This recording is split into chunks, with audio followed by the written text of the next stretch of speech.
Hello. Welcome to the weekly Top 10 news brought to you by Solarica, the world's first online community dedicated to solar energy. In this week's highlight we talk about new startup initiatives getting funded and funding for research continuing in the US while large debt funding for solar becoming difficult. 2 new solar cell efficiency records also set, and India still looks vibrant for solar with state initiatives receiving very good response. EPC company CLA-Terre, originating from France, has developed the Hitleo system which, the company says, saves valuable land by converting water area into a solar power plant ranging from 1 to 50 megawatts in size.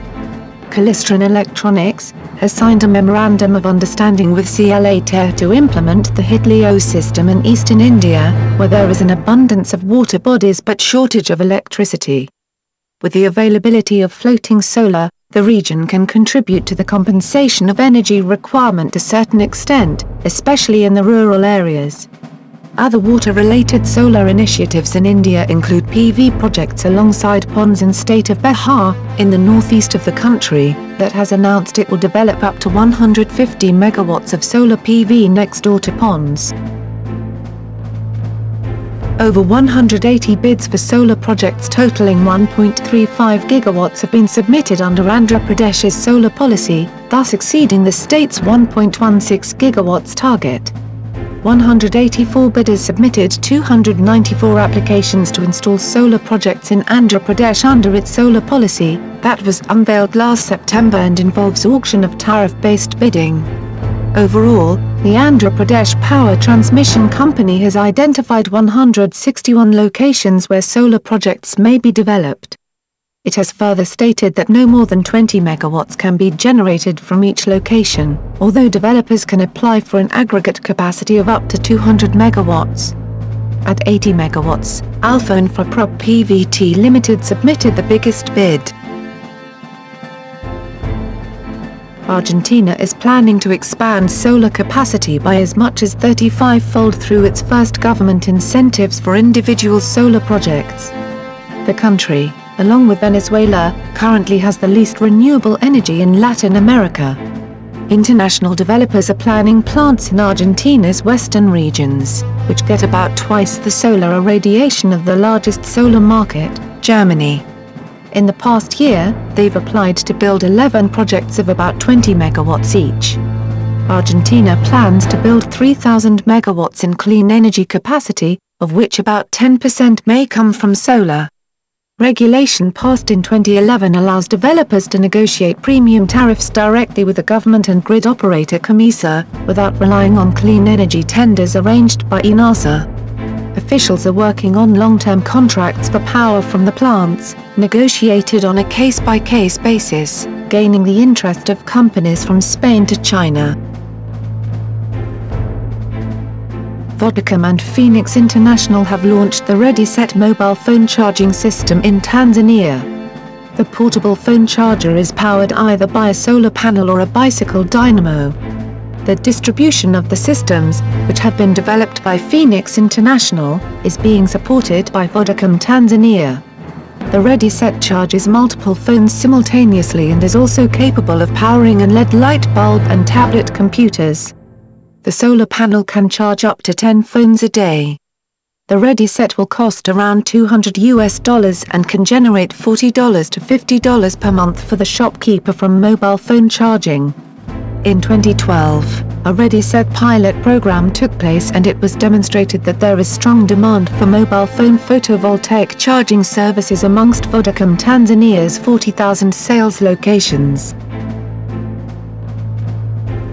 DuPont Microcircuit Materials and Sunrise Global Solar Energy Corporation announced on February 25 that they have produced solar cells with conversion efficiencies of 20.3% using newly commercialized DuPont Solamit PV36X series aluminum photovoltaic metallization pastes for rear side passivation of silicon solar cells. Sunrise Global Solar Energy, a world-leading solar cell producer in Taiwan, reported that results with its latest Celco high-efficiency solar cell design were independently verified by certified global standards group, Fraunhofer in Germany. High-performance solar panels with electrical output power greater than 280 watts were produced and certified by independent certification group, TÜV Rheinland. First Solar has achieved a cadmium telluride photovoltaic cell conversion efficiency of 18.7% in the lab, which has been confirmed by the U.S. Department of Energy's National Renewable Energy Laboratory. Reportedly, the cell was produced using processes and materials designed for commercial-scale manufacturing. It has been over a year since First Solar announced in July 2011 that it had achieved a record cell efficiency of 17.3%, which was recently surpassed by rival GE with a reported cell efficiency of 18.3%. Average production module efficiencies reached 12.9% in the fourth quarter of 2012 and baseline module performance in the fourth quarter of 2012 was 13.1%. Australia-based dye-sensitized photovoltaics developer Dysel has received $4 million from the Saudi Arabian titanium dioxide producer Tasnee in the form of a 15-month redeemable loan note, convertible into Dysel shares. The two companies have laid out a 6-month exclusivity period in which they will consider partnership and investment opportunities, R&D collaboration and Middle Eastern demonstration projects, according to a statement released. The investment may also be scaled up to $20 million during the exclusivity period. One Roof Energy, a California-based startup, has lined up a $100 million fund to finance residential rooftop installations, the company said Thursday. The venture-backed company began using that fund in January this year to sell solar leases to homeowners. The fund, a mix of equity and debt, is coming from Morgan Stanley's Miss Solar Holdings, Main Street Power and National Bank of Arizona. Instead of paying the upfront cost of the solar equipment and installation, homeowner who sign solar leases will put up little or no money upfront. They will then pay a fixed, monthly fee for using the solar electricity from the panels on their roofs.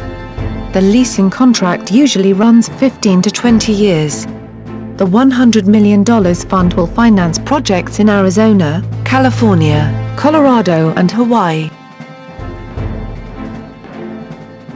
Under its Sunshot initiative, the U.S. Department of Energy, DOE, has announced that up to $15 million will be paid out to the solar manufacturing industry.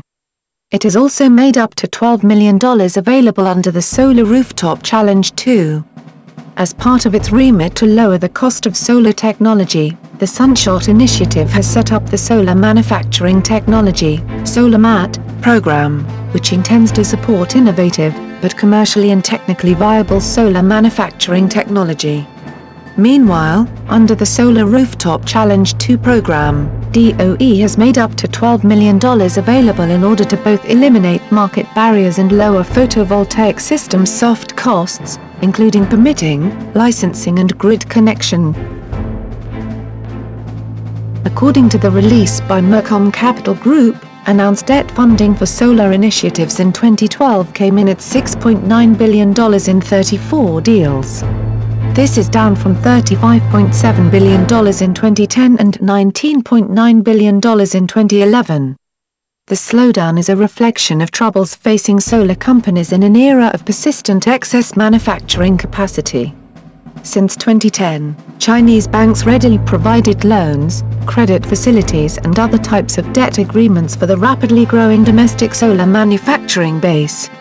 Recipients of the three largest amounts of credit from Chinese banks between 2010 and 2012 were Suntec Power at $7.4 billion, Yingli Green Energy at $6.44 billion and Heinergy Holding at $4.74 billion. JA Solar and Trina Solar from China have each also received about $4.4 billion in funding.